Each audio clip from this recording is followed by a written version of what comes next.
Terus kenapa kok guru-guru kita ini mengajarkan tradisi maulid kepada kita semuanya? Coba kita pretelis satu persatu tentang maulid. Dan sekarang pertanyaannya, bagaimana hukumnya kita membaca sejarahnya seseorang? Boleh apa tidak? Boleh apa tidak? Lafadz yadun apa ya artinya yadun itu? Tangan. Ketika yadun disandarkan kepada kita manusia bermakna tangan. Di tangan secara dhuhuri ki tangan. Tapi ketika yadun niki disandarkan kepada Allah bermakna para santri ngaku mulyakaken, malam ini kita bersama-sama membaca maulid nopo, maulid tiba niki wong nggih. Maulid tiba. Ini merupakan salah satu tradisi yang sudah diajarkan oleh guru-guru kita kepada kita semuanya. Dan salah satu sebab kita mendapatkan keberkahan ilmu kita, salah satu sebab kita mendapatkan ridho dari guru-guru kita, yaitu melestarikan tradisi yang sudah diajarkan, dicontohkan oleh guru-guru kita, atau secara ringkas tetap gegem, tetap memegang teguh dawuh-dawuh guru-guru kita. Selama kita masih nderek dawuh guru-guru kita, selama kita masih memegang teguh dawuh-dawuh guru-guru kita, maka insya Allah ilmu kita akan manfaat di dunia wal akhirah. Dan kita juga mendapatkan ridho dari guru kita. Terus gak usah angel-angel, gak usah angel-angel nyuwun ridhone guru terus sowan satu-satu. Paling gampang niku lek pengen entuk ridhone guru, nggih punika tetep gegem, tetep nderek dawuhipun guru-guru kita. Selama kita masih nderek dawuh guru-guru kita, maka selama itu ridhonya guru-guru kita, doanya guru-guru kita akan selalu mengalir kepada kita semuanya. Tapi kalau santri ketika sudah keluar dari pondok atau mungkin di pondok tapi tidak memegang teguh dawuh-dawuh guru-gurunya, ya maka sulit kalau mau dapat ilmu yang manfaat, sulit mau dapat ridhonya guru-guru kalian. Lah bagaimana dapat ridhonya guru-guru kita kalau kita tidak taat kepada guru-guru kita? Jadi paling gampang kalau kalian pengen dapat ilmu yang manfaat, pengen dapat ridhone guru-guru kita, maka tetap tegang dawuh-dawuh guru-guru kita. Nah salah satunya gini ki, maulidan. Kita bersama-sama membaca maulid tibai. Ini adalah tradisi yang sudah diajarkan oleh guru-guru kita kepada kita. Gak usah mikir liya-liyane. Nderek dawuh guru-guru kita insya Allah aman dunia akhirat. Gak usah ragu-ragu. Si penting yakin mawon kali guru-guru kita. Apalagi guru-guru kita ini yang diajarkan oleh beliau-beliau niki ilmune jelas, sanate jelas, guru-gurune jelas, sing di ngaji kitabe yo jelas, insya Allah hasilnya yo jelas. Jadi gak usah khawatir, gak usah mikir macam-macam, semua jelas semua kok. Guru-guru kita dulu belajar ke siapa, jelas gurunya mereka. Kitabnya apa yang dikaji, jelas kitabnya dari siapa nama pengarangnya. Sanadnya juga jelas dari siapa, dari sahabat sampai ke Nabi Muhammad SAW. Jadi kabeh jelas kabeh, gak usah khawatir, gak usah ragu-ragu. Mantep yakin kali guru-guru kita insya Allah aman dunia akhirat awak dhewe sedaya nggih. Terus niku kita semua bersama-sama membaca maulid. Ini tak lain dan tak bukan adalah untuk meneruskan tradisi yang diajarkan oleh guru-guru kita. Mantep, madep, yakin dengan guru-guru kita. Guru-guru kita mengajarkan, mencontohkan kepada kita untuk membaca maulid tibai. Ada yang membaca maulid yang lain-lainnya, monggo, sama semuanya. Guru-guru kita mencontohkan itu semuanya. Ya sudah, kita ikut dengan guru-guru kita yakin dengan guru-guru kita, gak usah ragu-ragu. Jangan terlalu dipikir omongan orang-orang lain yang mengatakan macam-macam tentang tradisi guru-guru kita, terlebih tradisi maulidan. Wis gak usah mikir macam-macam lah, gak usah terlalu digubris omongan mereka. Kita yakin dengan guru-guru kita maulidan, derek dawuhi guru-guru kita, insya Allah berkah kepada kita semuanya. Terus kenapa kok guru-guru kita ini mengajarkan tradisi maulid kepada kita semuanya? Coba kita pretelis satu persatu tentang maulid. Kenapa toh kok ada yang melarang maulid? Kenapa toh kok ada yang menganggap kita ini keluar dari barisan ketika kita ini bermaulidan? Apa alasan mereka mengatakan demikian? Ya coba kita pretelis satu persatu.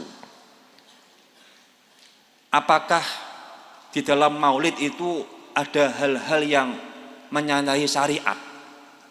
Apakah di dalam maulid itu ada hal-hal yang menyalahi aturan dalam agama? Coba kita perhatikan satu persatu. Yang pertama, di dalam maulid itu kita bersama-sama diajak untuk membaca, mempelajari sejarah Nabi Muhammad SAW, membaca tarikh Kanjeng Nabi. Coba kalau kalian lihat di dalam kitab maulid, entah di Bai, Barzanji, Diaulame dan seterusnya, kalau kita baca dari awal sampai akhir, itu loh isinya sejarah Kanjeng Nabi, tarikh pun Kanjeng Nabi. Diceritakan bagaimana ketika Nabi Muhammad sebelum diciptakan oleh Allah, nurnya berpindah-pindah dari Nabi Adam ke Nabi Ibrahim dan seterusnya. Diceritakan bagaimana ketika Nabi Muhammad berada di dalam kandungan ibunya Siti Aminah. Ketika Siti Aminah mengandung Nabi Muhammad, tidak sekalipun merasa masakoh, tidak sekalipun merasa payah, tidak sekalipun merasa kesulitan, kesusahan ketika mengandung Nabi Muhammad. Kemudian lagi diceritakan ketika Nabi Muhammad akan dilahirkan, ada peristiwa penyerangan pasukan Raja Abraha ke kota Mekah. Ketika Nabi Muhammad beranjak remaja, bagaimana sifat-sifat mulia beliau ketika masih kecil sudah terkenal dengan sifat amanahnya, dapat dipercaya, jujur dan sebagainya. Diceritakan di dalam kitab maulid yang kita baca ketika Nabi menikah dengan Sayyidah Khadijah, ketika awal-awal Nabi diangkat sebagai Nabi, ketika awal-awal Nabi berdakwah di tengah-tengah kaum Quraisy. Itu semua ada di dalam kitab maulid. Coba kalau nggak percaya kalian baca kitab maulidnya, kalian buka kitab maulid. Di dalamnya menceritakan tentang sejarah Nabi Muhammad SAW. Ini yang pertama. Nah sekarang pertanyaannya, bagaimana hukumnya kita membaca sejarahnya seseorang? Boleh apa tidak? Boleh apa tidak? boleh kalian membaca sejarah orang tua kalian, mbah-mbah kalian, membaca sejarah mbah-mbah kalian. Apakah dilarang? Ya boleh. Saya misal pengen tahu sejarah kakek saya, Mbah Yai Mahrus, saya membaca sejarahnya beliau, ya boleh-boleh saja, nggak dilarang. Saya pengen membaca sejarah abah saya, Mbah Yai Imam, di mana dilahirkan, tahun berapa, dan seterusnya. Apakah dilarang? Ya enggak, ya boleh-boleh saja. Kalian juga sama, pengen membaca sejarah orang tua kalian. Dulu ayah saya itu first love-nya di mana ya? Dulu ayah saya ini nikah dengan ibu saya tahun berapa? Maharnya berapa? Di mana ngelamarnya? Pakai apa ngelamarnya? Nah ini kan boleh-boleh saja kita belajar sejarah tentang orang tua kita. Kita belajar sejarah tentang pahlawan-pahlawan negara Indonesia. Apakah dilarang? Boleh. Sejarahnya pahlawan-pahlawan kita, Gus Dur, Mbah Yai Khalil, Bangkalan, ya boleh-boleh saja. Tidak ada larangan kita membaca, mempelajari sejarah tentang seseorang, tidak ada. Nah sekarang dalam Maulid itu isinya menceritakan tentang sejarah Kanjeng Nabi. Kita membaca sejarah Kanjeng Nabi, kita mempelajari sejarah Kanjeng Nabi. Masa kok dilarang? Ya tidak, justru malah disunahkan. Karena apa? Karena dengan kita membaca sejarah Kanjeng Nabi, kita bisa mengambil hikmah dari perjalanan Kanjeng Nabi. Kita bisa mengambil pelajaran dari sejarahnya Kanjeng Nabi. Itu lebih utama, lebih mulia kalian membaca sejarah Kanjeng Nabi daripada kalian membaca buku-buku gak jelas, komik, novel, mbuh apa kae kula. Ini miris, Masya Allah, miris. Berapa banyak anak muda zaman sekarang lebih mengenal orang lain dibandingkan dengan nabinya sendiri. Masya Allah, niki generasi zaman sekarang niki Masya Allah, mereka lebih mengenal tokoh-tokoh fiktif dalam film-film, dalam novel daripada mengenal tokoh yang seharusnya mereka ketahui, terutama Nabi Muhammad SAW. Banyak sekarang ketika ditanya anak-anak muda, anak-anak Islam muda zaman sekarang, di mana Nabi dilahirkan? Wah, kau gak ngerti. Tapi ketika ditanya di mana dilahirkannya Naruto, Konoha, wah ngerti akhirnya. Nah ini contoh nih. Nah ini kan miris sekali. Bagaimana anak muda zaman sekarang sangat-sangat minim pengetahuan tentang agama mereka, terutama tentang Nabi Muhammad SAW. Jadi dengan diadakan maulid semacam ini bisa ya sedikit meminimalisir lah, agar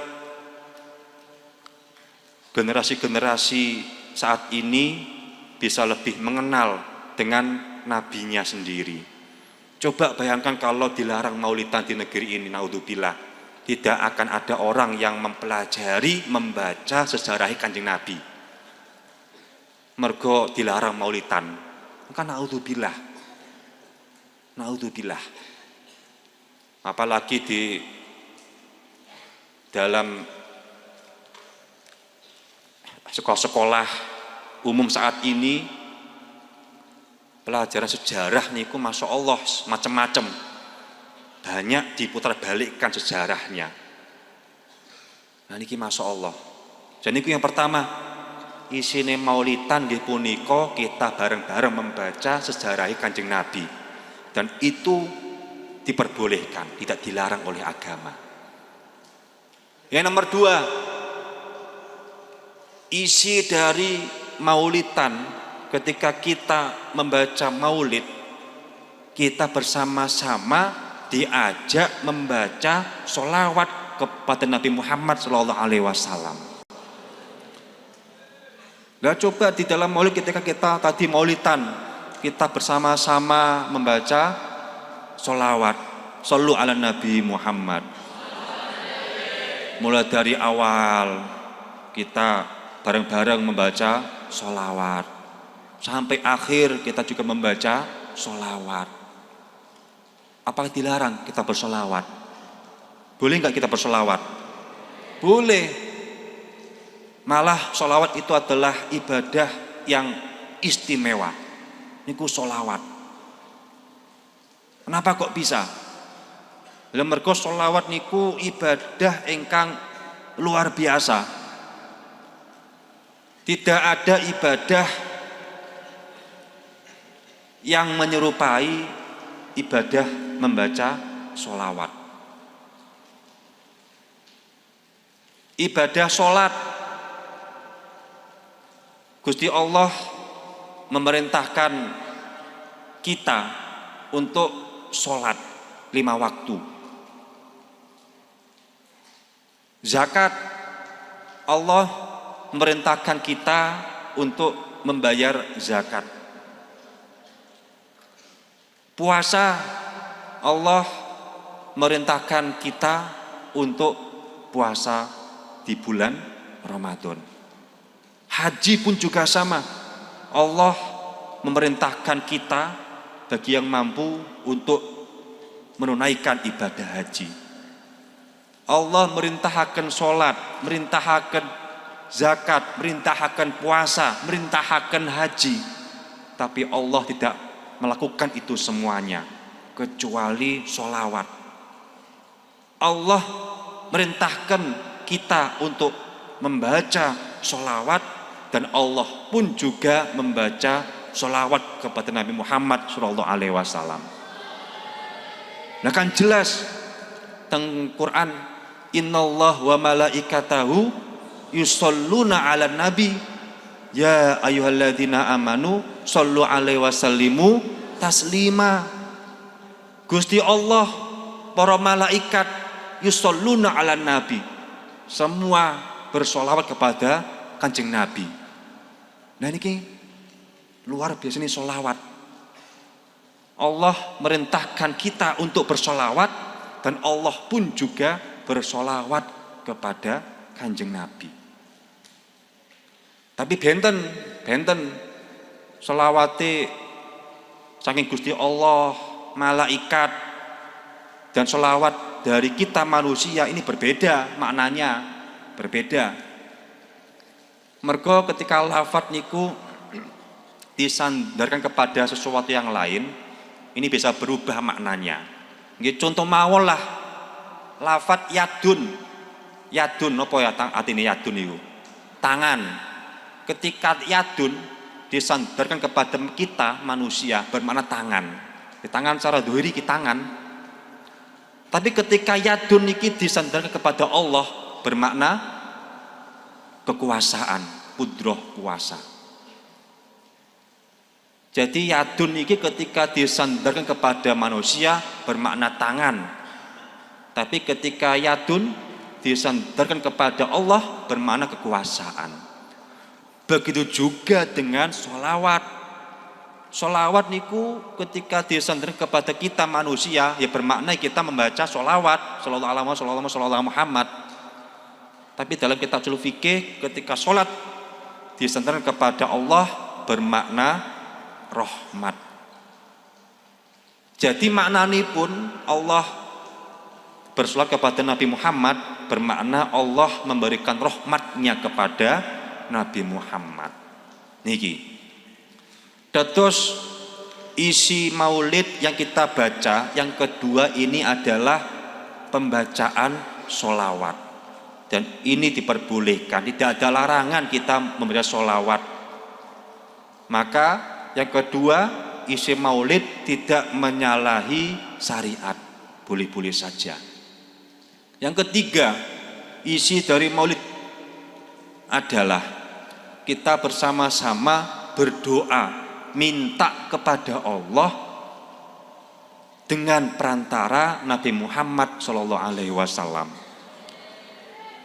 Dan ini pun juga sudah banyak kita bahaslah, kaitan dengan wasilah, kaitan dengan perantara, sudah banyak kita bahas bersama-sama lah.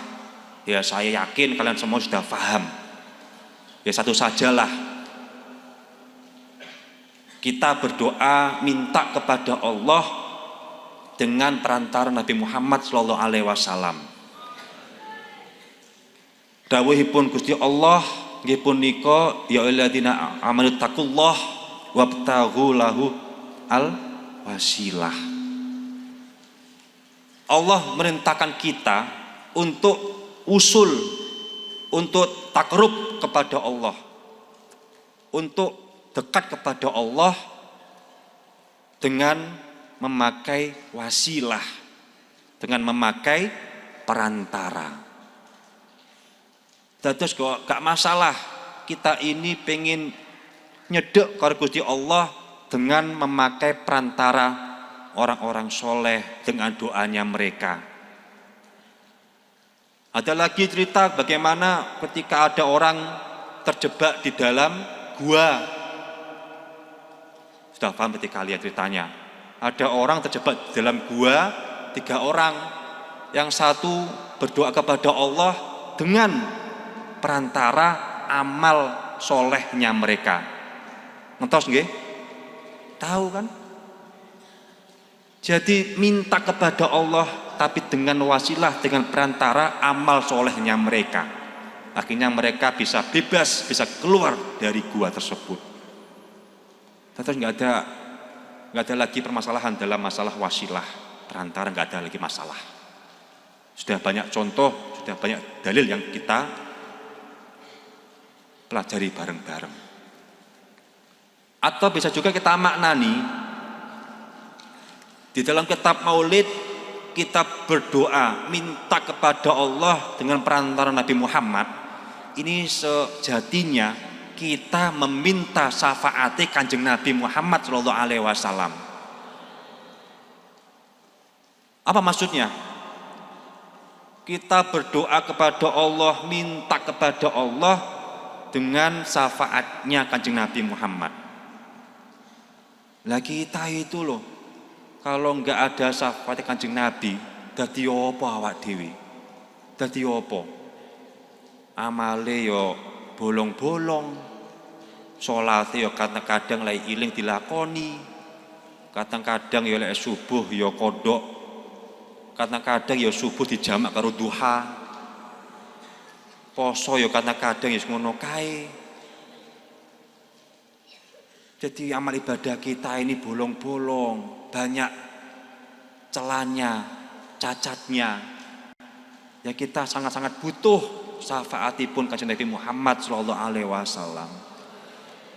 Terus awak dhewe iku lek ndonga nyuwun Gusti Allah wis ora pantes, tidak ada yang bisa kita andalkan di hadapan Gusti Allah kecuali syafaatipun Kanjeng Nabi Muhammad SAW. Terus kita semua niki maulidan, doa bersama-sama, minta kepada Allah dengan berwasilahkan Kanjeng Nabi. Dan itu pun juga diperbolehkan, bahkan dianjurkan oleh Al-Quran. Tadi yang saya sebutkan, wabtahu bi al-wasilah, yaitu wasilah, mencari wasilah. Para santri yang saya muliakan, terakhir kami harapkan agar kegiatan semacam ini, maulidan semacam ini, tidak hanya euforia saja, tidak hanya gebyar saat, tapi bagaimana kita bisa mengambil pelajaran, mengambil athar dari pembacaan maulid tersebut.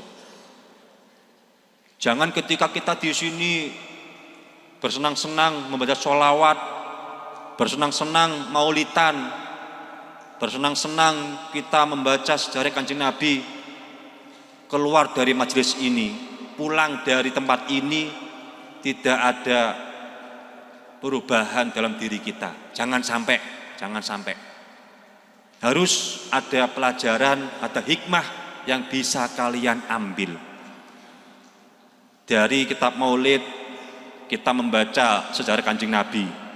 Kita ya minimal lah bisa mengambil satu pelajaran yang bisa kita jadikan teladan untuk kita masing-masing. Di dalam kitab Maulid ada kisah tentang sifat kedermawanan Kanjeng Nabi. Ya kita tiru sifat beliau. Ya meskipun tidak 100% plek mirip ke Kanjeng Nabi, ya minimal 5% kita meniru sifat dermawane Kanjeng Nabi. Ya soalnya ya angel banget awak dhewe pengen niru sifat dermawane Kanjeng Nabi, wangel Masya Allah. Yes, cobalah ketika kita di masjid kan ada kotak amal dong di masjid niku. Ya cobalah kalian kira-kira kalau ke masjid kalian bawa uang, yang satu ini gambarnya orang pakai jas, pakai kopiah. Ya. Yang satu uangnya gambarnya orang pakai jas, pakai kopiah, songkok hitam. Yang satu uang gambarnya orang pakai baju oblong, ora kopiahan, terus nggawane golok. Paham nggih? Sing siji duit gambare orang berjas rapi, pakai songkok hitam gagah. Sing sitoke duit gambare kaos oblong, ora pecinan, gawa golok pisan. Kira-kira sing pantes mlebu nang masjid iku sing pacaan piye? Sing gawe jas rapi, ganteng, peci, gagah, utawa sing gawe kaos oblong, ora pecinan, gawa golok pisan ning jero masjid? Kira-kira sing pantes mlebu masjid niku sing pundi? Sing gawe jas, pecinan, utawa kaos, gawa golok? Sini sing pantes.